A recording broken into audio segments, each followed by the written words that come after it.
Hello guys, তোমরা দেখছো young Bengal internet YouTube channel. বন্ধুরা, কোনো ভিডিও চ্যানেল নোটিফিকেশন তোমরা সাবস্ক্রাইব করে রাখো। বন্ধুরা, তোমাদের বলে দিই, বাংলাদেশ আর আয়ারল্যান্ডের মধ্যে ম্যাচ আছে।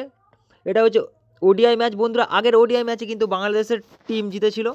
তা আজকের ম্যাচে ইম্পর্টেন্ট আর গুরুত্বপূর্ণ বিষয়টা বলে দিই। বন্ধুরা, যারা যারা কনফার্ম 10 ওভার বল করছে, দেখো লরা ডেলানি, যেটা হচ্ছে আয়ারল্যান্ডের মেন প্লেয়ার, বলতে পারো অলরাউন্ডার সেকশনে 10 ওভার বল করছে।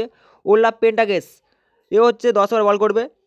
আর বন্ধুরা হচ্ছে এখানে টার্ম কার্ড আমি বাংলাদেশের মেন প্লেয়ারটাকে রাখলাম, যে অলরাউন্ডার সেকশনে মেন বলার, ঠিক আছে।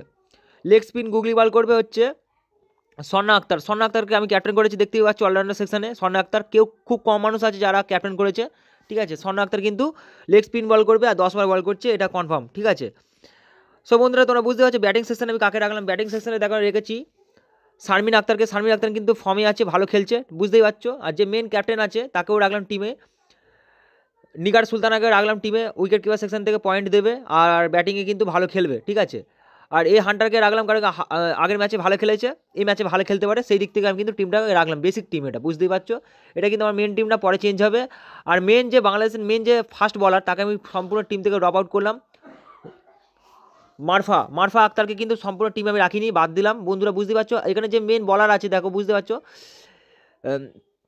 সুলতানা খাতুন অফ স্পিন গুগলি বল করবে, বাংলাদেশের মেন বলার। এও কিন্তু 10 ওভার বল করছে, অফ স্পিন বলে কিন্তু উইকেট নেবে। আগের ম্যাচে পরপর দুটো ম্যাচে কিন্তু ভালো খেলেছে, আর এই ম্যাচটাতে ভালো খেলবে।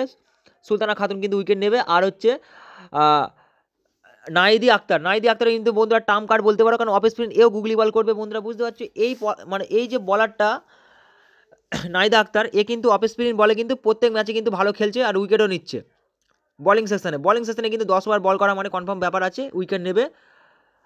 আলানা ডালজেলকে কিন্তু বন্ধুরা টিমে আমি ড্রপ আউট করলাম, বিশেষ করে আয়ারল্যান্ডের মেন বলার, ঠিক আছে। মানে রাইট আর্ম ফাস্ট মিডিয়াম বল করবে, তাকে বাদ দিলাম টিমে। লরা ডেলানিকে রাখলাম কারণ কি মানে কি ফাস্ট বলার, ঠিক আছে। ফাস্ট বলার দিক থেকে লরা ডেলানিকে রাখলাম কারণ কি এ উইকেট নিতে পারে, আবার ব্যাটিংয়ের দিক থেকে পয়েন্ট দেবে। নাম্বার 4 কি 5 ব্যাটিং করতে লাভবে, বিশেষ করে। আর ওল্লা পেন্ডাগেসকে তো রাখতেই হবে, কারণ বন্ধুরা এও হচ্ছে 4-5 ব্যাটিং করতে লাভবে, আবার বলও করছে, বুঝতে পারছো।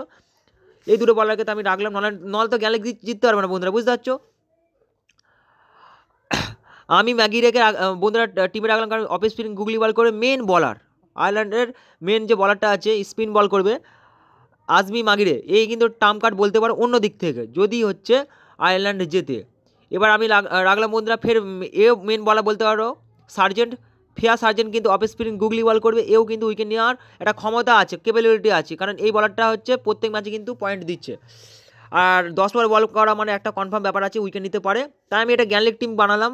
তোমরা চাইলে আমার মতো সেম টিম বানাতে পারো বা চেঞ্জ করতে পারো। ব্যাটিং সেশন থেকে আমি দুটো শুধু ব্যাটসম্যানকে রাখলাম, যেটা বাংলাদেশের মেন ব্যাটসম্যান, ঠিক আছে। শারমিন আক্তারকে তোমরা চাইলে ক্যাপ্টেন করতে পারো বা ভাইস ক্যাপ্টেন করতে পারো, তোমাদের উপর ডিপেন্ড। বন্ধুরা, ফের নেক্সট ভিডিও দেখা হচ্ছে।